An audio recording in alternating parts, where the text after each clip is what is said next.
الحمد لله نحمده ونستعينه ونستغفره ونؤمن به ونتوكل عليه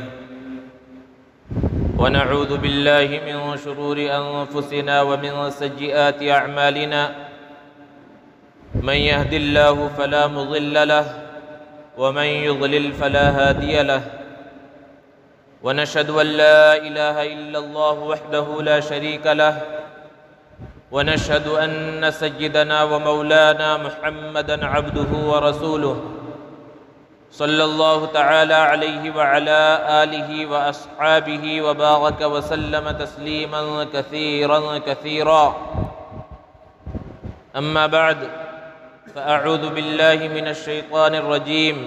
بسم الله الرحمن الرحيم لقد أنزلنا إليكم كتابا فيه ذكركم أفلا تعقلون صدق اللہ العظیم۔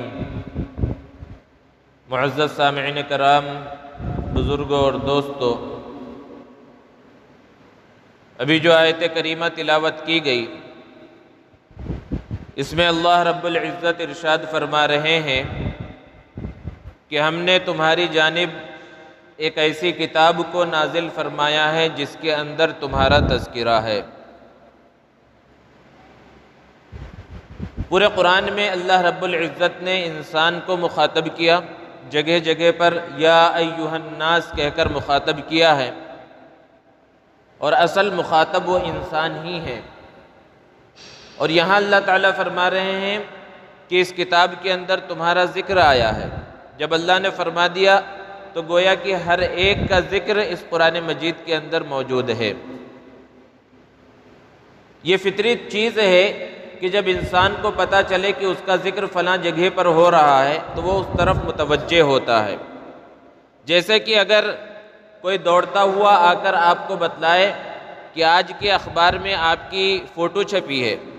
آپ کے بارے میں کچھ آیا ہے، تو کون سا انسان ہوگا جو یوں ہی خاموش بیٹھ جائے؟ بلکہ اس کے دل کے اندر یہ چاہت ہوگی کہ میں اس اخبار کو دیکھوں، میری تصویر کس طرح اس میں چھپی ہے اس کو دیکھوں، میرے بارے میں کیا لکھا گیا ہے میں اس کو دیکھوں۔ یہ فکر پیدا ہوتی ہے، تڑپ پیدا ہوتی ہے۔ لیکن جب مسئلہ آتا ہے قرآن مجید کا، اور اللہ تعالیٰ فرما رہے ہیں کہ اس قرآن میں تمہارا تذکرہ آیا ہے، تو کیا ہمیں وہ تڑپ ہمارے اندر پیدا ہوئی کہ ذرا جا کر قرآن اٹھا کر دیکھیں کہ آخر ہمارا تذکرہ اس کے اندر کہاں ہے؟ جیسے کہ ہم اخبار کو اٹھا لیتے ہیں اور دیکھنا شروع کرتے ہیں کہ ہمارا تذکرہ کہاں ہے۔ قرآن کے بارے میں اللہ تعالیٰ فرما رہے ہیں اس میں تمہارا تذکرہ ہے، تو ہمارے دل کے اندر وہ تڑپ پیدا نہیں ہوتی، جبکہ ہمارا تذکرہ اس کے اندر موجود ہے۔ حضرت احنف ابن قیس رحمۃ اللہ علیہ ایک مرتبہ بیٹھے ہوئے تھے، قرآن مجید کی آیت کریمہ ان کی نظر سے گزری، ان کے دل کے اندر یہ تڑپ پیدا ہوئی کہ چلو میں بھی دیکھوں کہ آخر میرا تذکرہ کہاں ہے، کس انداز میں اللہ رب العزت نے میرا تذکرہ قرآن مجید میں کیا ہے۔ اب قرآن کو پڑھنا شروع کیا، قرآن کا مطالعہ شروع کیا، تو پہلے ایسے لوگوں کا تذکرہ پڑھا، ایسے لوگوں کا تذکرہ ان کی نظر سے گزرا جو بہت اعلیٰ درجے پر ہیں، جن کے بارے میں اللہ نے بیان فرمایا تتجافی جنوبہم عن المضاجع، کہ ان کے پہلو بستروں سے جدا رہتے ہیں، وہ راتوں میں اللہ کی عبادت کرتے ہیں، اللہ کے سامنے سجدہ کرتے ہیں، وہ اللہ کی اطاعت کرتے ہیں، اللہ کے حکم کو بجا لاتے ہیں، اللہ کے حکم کی خلاف ورزی نہیں کرتے۔ ایسی بے شمار آیتیں ان کی نظر سے گزری، تو پھر انہوں نے کہا کہ یہ تو بڑے اعلیٰ لوگوں کا تذکرہ ہے، میں ان میں شامل نہیں ہوں۔ اور پھر اس کے بعد جو بالکل نچلے درجے کے لوگ ہیں ان کا تذکرہ دیکھا، جگہ جگہ پر قرآن میں منافقین کے بارے میں آیا ان المنافقین فی الدرک الاسفل، کہ منافقین جہنم کے سب سے نچلے طبقے میں ہوں گے۔ کافروں کا تذکرہ دیکھا، نافرمانوں کا تذکرہ دیکھا، جگہ جگہ پر ان کو جس طرح سے عذابات دیے جائیں گے اس کا تذکرہ دیکھا۔ تو اس کے بعد ان کی زبان سے یہ الفاظ نکلے میں ان سے پناہ چاہتا ہوں، اے اللہ مجھے ان میں شامل نہ فرما۔ پھر اس کے بعد انہوں نے اور تلاش جاری رکھی تو قرآن کریم کی اس آیت پر پہنچے وَآخَرُونَ اعْتَرَفُوا، اور کچھ دوسرے بھی لوگ ہیں جنہوں نے اپنے گناہوں کا اعتراف کیا، اور ان کے اچھے اعمال کے ساتھ ان کے برے اعمال بھی مل گئے،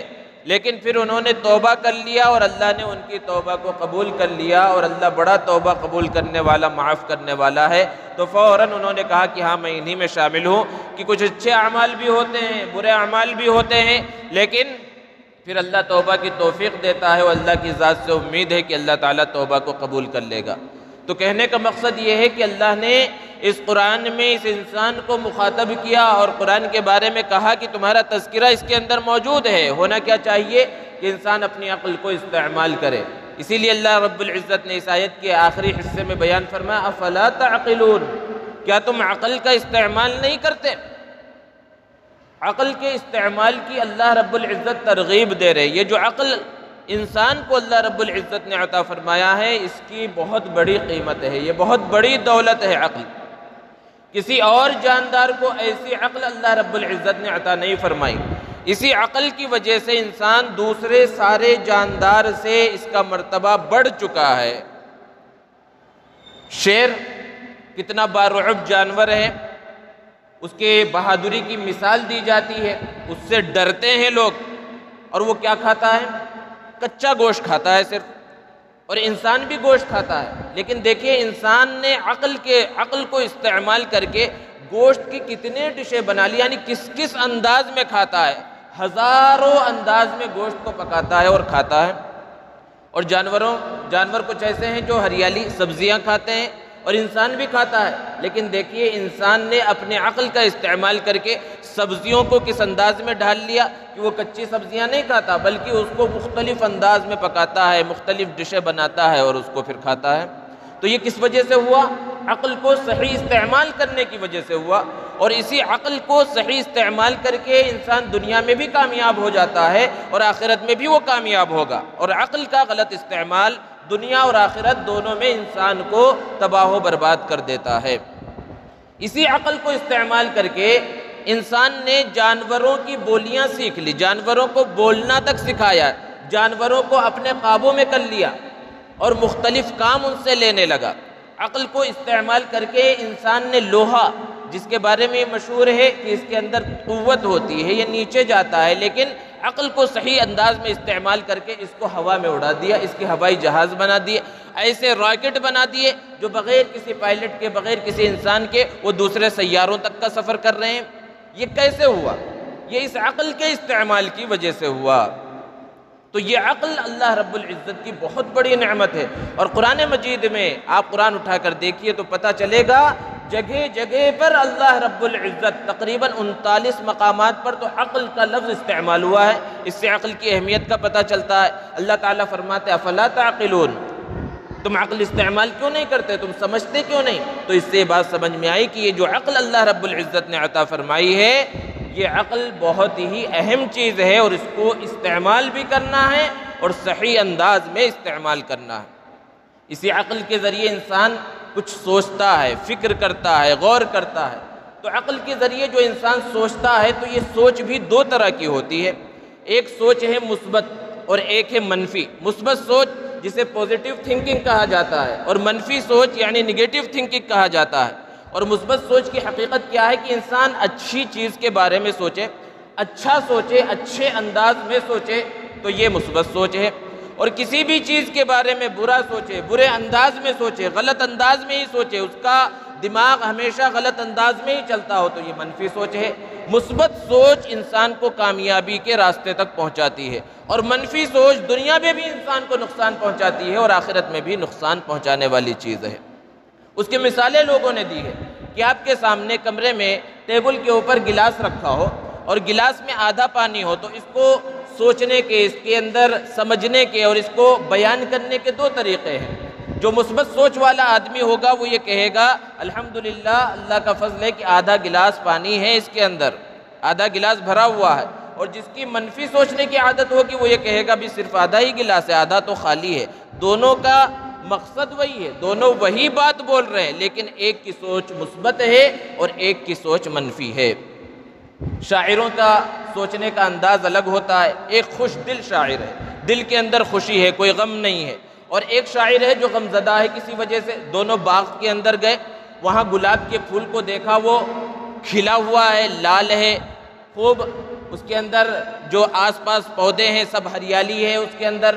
اور خود پھول خوب کھلا ہوا ہے۔ تو جو خوش دل شاعر ہوگا اور جس کے دل کے اندر خوشی ہے، وہ اس کو اس انداز میں بیان کرے گا کہ جیسے میں خوش ہوں، میرے اندر کوئی ابھی پریشانی نہیں ہے، میں کھلکھلا رہا ہوں، بالکل میری طرح یہ پھول بھی خوش ہے، میری طرح یہ پھول بھی کھلکھلا رہا ہے، اچھے سے کھلا ہوا ہے۔ جبکہ وہ شاعر جو غمزدہ ہے، غمگین ہے، وہ اس کو اس انداز میں کہے گا کہ بھائی جیسے میرا دل بالکل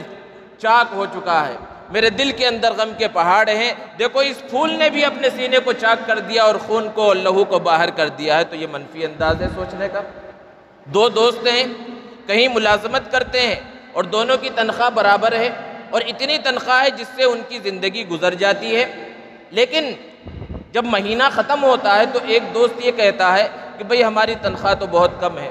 پورے مہینے میں ہم نے تنخواہ کو خرچ کر دیا اور اپنی ضرورت پوری ہو گئی، لیکن کچھ نہیں بچا، بینک میں کچھ نہیں ہے، بینک بیلنس کچھ نہیں ہے، ہاتھ میں کچھ بھی نہیں بچا، بہت کم تنخواہ ہے، پریشانی کی زندگی ہے۔ تو یہ منفی سوچ ہے، جبکہ مثبت سوچ والا آدمی یہ کہے گا کہ بھئی ہماری جتنی تنخواہ تھی اللہ کا فضل ہے، پورا مہینہ صحیح سے گزر گیا، کسی سے قرض لینے کی نوبت نہیں پڑی، کسی کے سامنے ہاتھ پھیلانے کی نوبت نہیں پڑی، تو دونوں کی ضروریات پوری ہو رہی ہیں۔ لیکن ایک مثبت انداز میں سوچ رہا ہے تو اس کو ترقی ملے گی، اس کو خوشی حاصل ہوگی، وہ پرسکون زندگی گزارے گا، اور جو اسی چیز کو منفی انداز میں سوچ رہا ہے وہ دنیا کے اندر پریشان ہی رہے گا، اسے اطمینان کی دولت نہیں ملے گی، حالانکہ اس کی بھی ضروریات پوری ہو رہی ہیں۔ تو بولنے کا انداز، سوچنے کا انداز جب صحیح ہو، آدمی کامیاب ہوتا ہے۔ ایک بادشاہ نے خواب دیکھا کہ اس کے پورے دانت گر گئے ہیں، اب اس کو فکر ہوئی، تعبیر دینے، خواب کی تعبیر بتانے والے کو بلایا، تو خواب کی تعبیر جو سمجھتا ہے تو اس کو بیان کرنے کے انداز بھی مختلف ہوتے ہیں۔ بادشاہ نے بتایا کہ میں نے ایسا خواب دیکھا ہے کہ میرے سارے دانت گر گئے، تو اس نے جھٹ سے کہا کہ اس خواب کی تعبیر یہ ہے کہ آپ کی ساری اولاد اور بیویاں آپ کے سامنے مر جائیں گی۔ اب اس کو غصہ آیا اور اس تعبیر بتانے والے کو سزا دینے کا حکم جاری کیا، لیکن فکر تھی کہ کسی اور تعبیر بتانے والے کو بلایا جائے۔ ایک دوسرا تعبیر بتانے والا آیا، مثبت سوچ کا حامل تھا، سمجھدار تھا، اس نے خواب کو سنا تو اس نے بھی وہی بات بتلائی، لیکن دوسرے انداز میں بتلائی، اور یہ کہا بادشاہ سلامت، اللہ کا شکر ادا کیجئے کہ آپ کی عمر آپ کی ساری اولاد اور آل و اولاد اور بیویوں سے زیادہ ہوگی۔ بادشاہ اس پر خوش ہو گیا، بات دونوں میں وہی ہے، پہلے نے بھی وہی بات بتلائی لیکن دوسرے انداز میں بتلائی، دوسرے نے بھی وہی بات بتلائی لیکن اس کو دوسرے انداز میں بتلایا، تو اس کا اثر زندگی کے اوپر پڑتا ہے۔ تو آدمی جو مثبت سوچ والا ہوتا ہے اس کی زندگی کے اوپر اس کے اچھے اثرات پڑتے ہیں، اور جو منفی سوچ والا آدمی ہوتا ہے اس کی زندگی پر اس کے برے اثرات پڑتے ہیں۔ اور مثبت اور منفی سوچ کی مثال علماء نے بیان فرمائی کہ مکھی دو طرح کی ہوتی ہے، ایک ہے شہد کی مکھی، اور شہد کی مکھی کا کام کیا ہے؟ وہ ہمیشہ اچھی جگہ پر جائے گی، وہ پھول کے اوپر بیٹھے گی، اچھے پودوں کے اوپر بیٹھے گی، ہمیشہ اچھائی پر ہی، اچھی جگہ پر ہی جائے گی، اور پھر اس سے جو چیز پیدا ہوتی ہے وہ چیز کہلاتی ہے شہد، اور اس اصلی شہد کے واسطے لوگ پریشان رہتے ہیں۔ اس مکھی نے اس کو بنایا اللہ کے حکم سے، وہ اچھی جگہوں پر جاتی ہے، جبکہ ایک دوسری مکھی ہے، عام مکھیوں کی طرح ہے،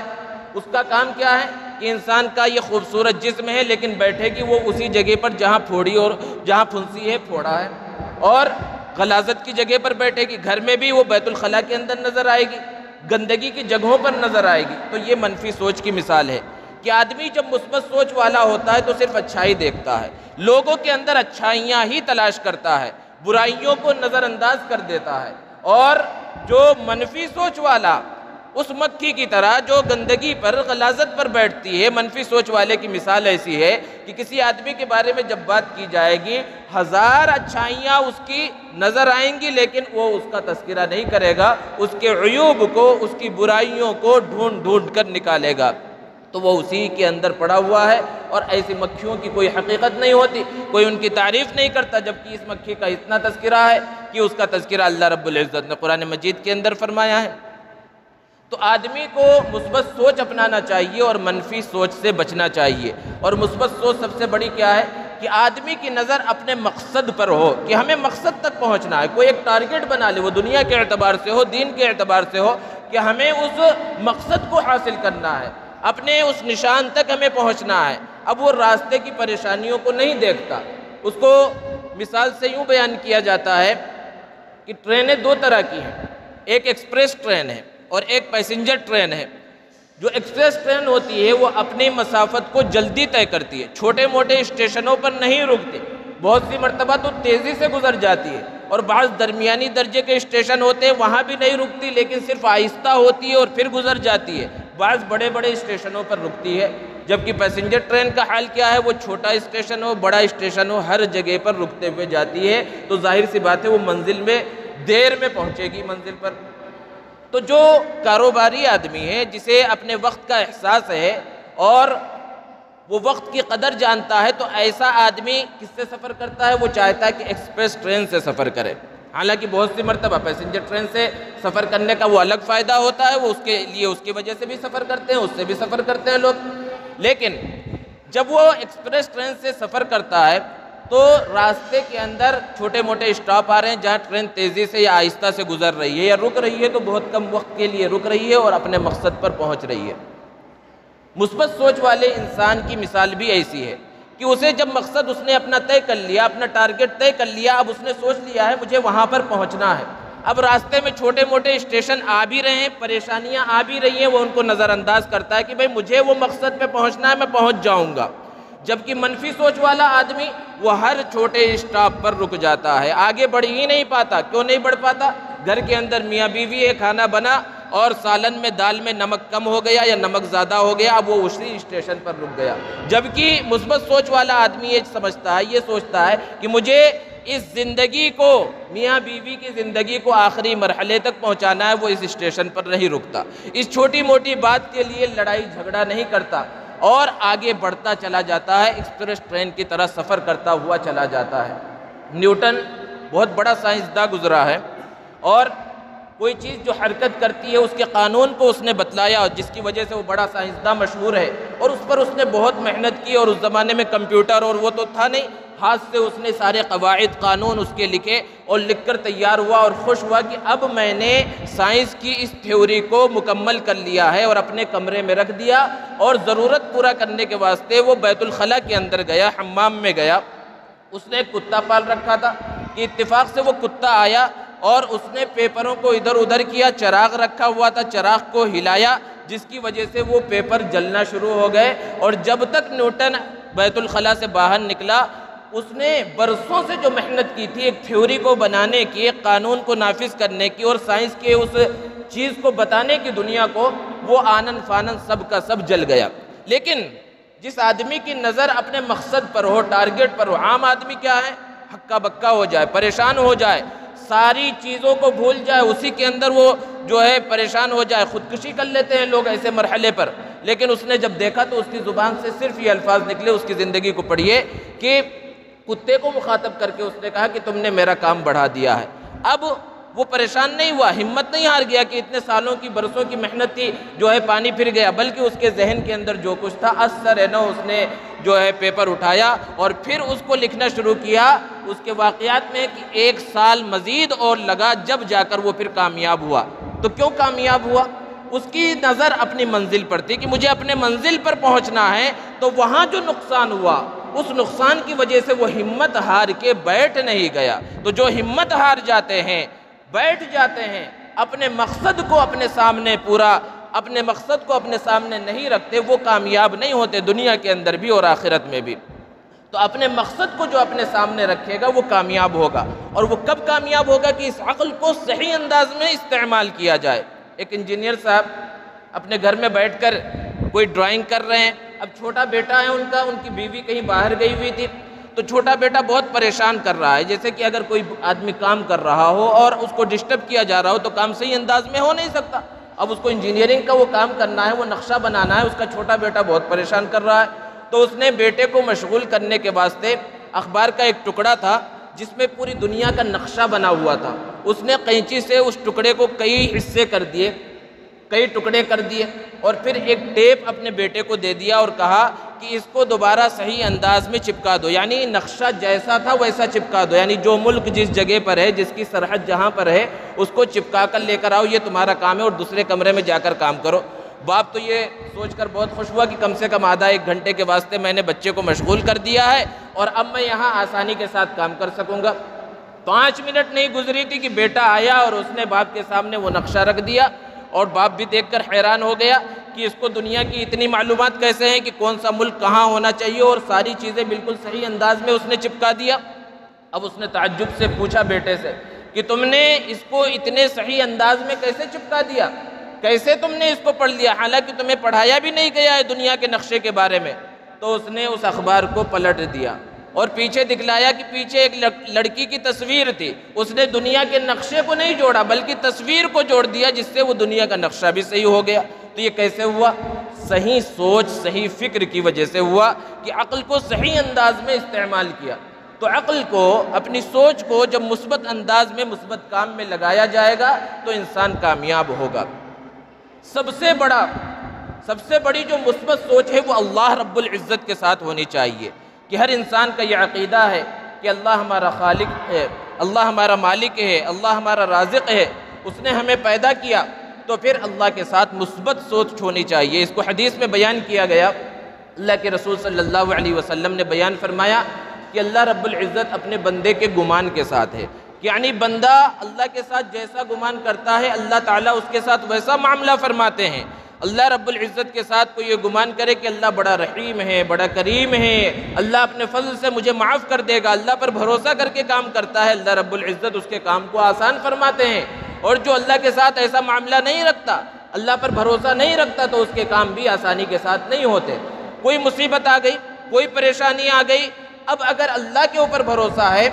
اور اللہ کو خالق، مالک اور رازق سمجھتا ہے، تو وہ یہ سوچے گا کہ اللہ علیم ہے، اللہ حکیم ہے، خبیر ہے۔ یہ جو نقصان ہوا ہے میری دکان کا، میری ملازمت کا، میری تجارت کا، تو اللہ تعالیٰ تو بہت حکیم ہے، حکمت والے ہیں، وہ اس چیز کو جانتے ہیں، اللہ کے حکم سے ہی ہوا ہے، کوئی نہ کوئی اس کے اندر حکمت، کوئی نہ کوئی اس کے اندر مصلحت ہوگی۔ یہ سوچ کر وہ مایوس نہیں ہوتا، پریشان نہیں ہوتا، اور اللہ پر بھروسہ کر کے ہی زندگی گزارتا ہے۔ یہ ہے اللہ کے ساتھ مثبت سوچ۔ کہ دو آدمی ہیں، دونوں کی مارکیٹ کے اندر دکانیں ہیں، اور مارکیٹ میں آگ جلی، کسی وجہ سے آگ لگ گئی، کئی دکانیں جل گئی، ان دونوں کی دکانیں بھی جل گئی، سب کا سب نقصان ہو گیا۔ تو مثبت سوچ والا آدمی یہی سوچے گا کہ اللہ کی کوئی نہ کوئی حکمت تھی، اللہ کی کوئی نہ کوئی مصلحت تھی، اور ہاتھ پر ہاتھ دھر کے نہیں بیٹھ جاتا، پھر وہ تجارت میں لگ جاتا ہے، پھر کوشش کرتا ہے اور نئے سرے سے محنت کرتا ہے، اور یہاں تک کہ پھر وہ اس مقام پر پہنچ جاتا ہے، پھر اسی طرح بلکہ اس سے بڑی دکان بنا لیتا ہے۔ جبکہ اگر منفی سوچنے والا ہو، اللہ کے ساتھ وہ اچھا معاملہ نہیں کرتا، اچھی سوچ نہیں رکھتا، وہ پریشان ہو جاتا ہے کہ اللہ نے میرے ساتھ ایسا کر دیا، میری دکان کا نقصان ہو گیا، رونا پیٹنا وہیں شروع کر دیتا ہے، پھر دوبارہ محنت کرنے کی ہمت نہیں کرتا، اور وہ پیچھے ہی رہ جاتا ہے، جبکہ اس کا دوست جو مثبت سوچ والا تھا وہ آگے بڑھ جاتا ہے۔ تو اللہ رب العزت کے ساتھ یہ مثبت سوچ ہونی چاہیے۔ بندہ اللہ سے مانگتا ہے، دعا کرتا ہے، دعا کے بارے میں کیا سوچ ہونی چاہیے؟ آدمی یہ سوچتا ہے میں ادھر اللہ سے دعا کروں، اللہ میری ضرورت کو پوری کر دے، جبکہ یہ سوچنا چاہیے کہ میں اللہ سے مانگ رہا ہوں، اللہ سے دعا کر رہا ہوں۔ اور حدیث میں دعا کے بارے میں اللہ کے رسول صلی اللہ علیہ وسلم نے بیان فرمایا، الدعاء مخ العبادہ، الدعاء هو العبادہ، کہ دعا عبادت کا مغز ہے، دعا عبادت ہی ہے، کہ اگر دعا کے ذریعے جس چیز کو مانگا وہ چیز نہ بھی ملی تب بھی ثواب تو مل گیا۔ اور اللہ تعالیٰ علیم ہے، خبیر ہے، حکیم ہے، وہ میری ضرورتوں کو جاننے والے، ہو سکتا ہے کوئی حکمت ہو، کوئی مصلحت ہو جس کی وجہ سے جو چیز میں مانگ رہا ہوں وہ چیز مجھے نہ مل رہی ہو۔ اور دوسری حدیث میں بیان کیا گیا کہ دعا تین انداز میں قبول کی جاتی ہے، کبھی اسی چیز کو دے دیا جاتا ہے، کبھی دوسری چیز دے دی جاتی ہے، اور کبھی آخرت کے لیے اس کو محفوظ کر لیا جاتا ہے، وہاں اس کا ثواب عطا ہوگا۔ تو اللہ رب العزت کے ساتھ مثبت سوچ یہ ہونی چاہیے، تو پھر انسان کامیاب ہوتا ہے۔ اور دوسرا، انسان کی مثبت سوچ اپنے آپ کے ساتھ ہونا چاہیے، کہ اپنے بارے میں وہ ہمیشہ یہ کوشش کرے کہ میں یوں ہی آوارہ نہ پھرتا رہوں، میں یوں ہی خالی نہ پھرتا رہوں، میں یوں ہی دوسروں کے اوپر بوجھ نہ بنا رہوں، بلکہ میں دنیا کے اندر کچھ کروں، دنیا کے لیے بھی کچھ کروں اور آخرت کے واسطے بھی کچھ کروں، یہ فکر ہونی چاہیے۔ اور اس کے اندر جب کامیاب ہو تو پھر اللہ کا شکر ادا کرے، اللہ کی نعمتوں پر شکر ادا کرنا چاہیے، اور شکر نماز کے ذریعے بھی ہو، اللہ کے راستے میں مال خرچ کر کے بھی ہو۔ اور اگر مصیبت آ جائے، پریشانی آ جائے، دکان کا نقصان ہو جائے، تجارت کا نقصان ہو جائے، کوئی اور نقصان ہو جائے، تو اس کے اوپر قرآن کے حکم پر عمل کرتے ہوئے صبر کرے۔ یہ اپنی ذات کے ساتھ مثبت سوچ ہے۔ اور پھر تیسرا، مثبت سوچ وہ دوسرے لوگوں کے ساتھ بھی ہونی چاہیے۔ آج ہر طرف منفی سوچ ہے، ہر طرف نیگیٹو تھنکنگ ہے کہ کسی کی کامیابی کو آدمی دیکھنا نہیں چاہتا، جبکہ دوسروں کے معاملے میں مثبت سوچ ہونی چاہیے کہ دوسرا اگر کوئی اچھا کام کر رہا ہے تو اس کی حوصلہ افزائی کرنا چاہیے، کسی کے کام کو نظر انداز نہیں کرنا چاہیے، وہ چاہے جیسا کام ہو، وہ اگر اچھا کام کوئی کر رہا ہے تو اس کے بارے میں حسد نہیں ہونا چاہیے، اس کی ترقی سے جلنا نہیں چاہیے، اس کو نیچے کھینچنے کی، اس کے ٹانگ کو کھینچنے کی کوشش نہیں کرنا چاہیے۔ یہ دوسروں کے ساتھ مثبت سوچ ہے۔ تو حسد، جلن، بغض، عداوت، کینہ، کپٹ، ان سب چیزوں سے بچانا یہ دوسروں کے ساتھ مثبت سوچ ہے کہ دوسرا اگر ترقی کی راہ پر گامزن ہے تو انسان یہ کوشش کرے کہ میں بھی محنت کروں گا، میں بھی آگے بڑھ سکتا ہوں۔ لیکن اپنے معاشرے کو دیکھیں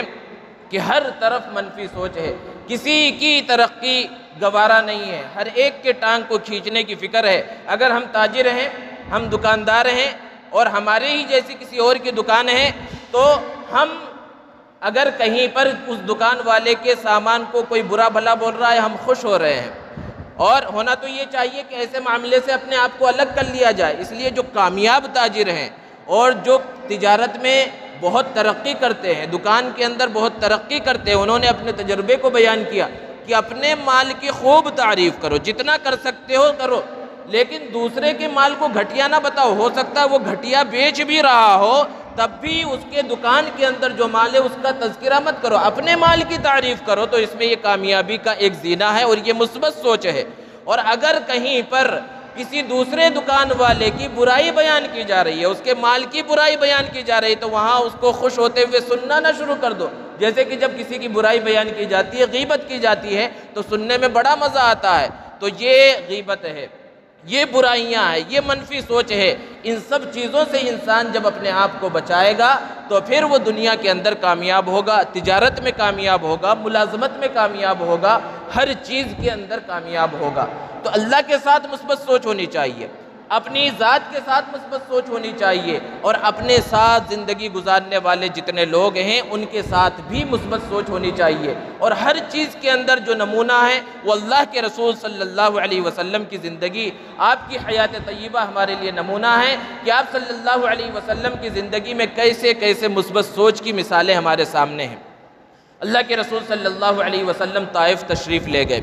آپ نے یہ سوچا کہ وہاں کے سرداروں سے ملاقات کریں اور ان کے سامنے دین کا پیغام رکھیں، ہو سکتا ہے وہ دین کے اس پیغام کو قبول کریں اور اسلام کو قبول کریں، لیکن الٹا معاملہ ہوا۔ انہوں نے اللہ کے رسول صلی اللہ علیہ وسلم کی مہمانی نہیں کی، آپ کے ساتھ اچھا سلوک نہیں کیا، آپ کو واپس بھیج دیا، اور صرف واپس ہی نہیں بھیجا، اوباش لڑکوں کو آپ کے پیچھے لگا دیا، وہ آپ کے اوپر پتھر برسا رہے تھے، یہاں تک کہ آپ کی جوتیاں خون سے تربتر ہو گئیں۔ اللہ کے رسول صلی اللہ علیہ وسلم ایک جگہ پر موجود ہیں، اللہ رب العزت سے دعا کر رہے ہیں، اللہ رب العزت نے حضرت جبرائیل علیہ السلام کو بھیجا۔ جبرائیل علیہ السلام نے آ کر کہا، اللہ کے رسول میرے ساتھ یہ ہوا کا فرشتہ ہے، یہ پہاڑوں کا فرشتہ ہے، اگر آپ حکم دے تو ایسی تیز ہوا چلے کہ یہ سب کے سب تباہ و برباد ہو جائے، اگر آپ یہ پتھر والے اور پہاڑوں کے فرشتوں کو حکم دے، دو پہاڑیوں کے بیچ میں یہ پورے طائف کے علاقے کو کچل کر رکھ دے۔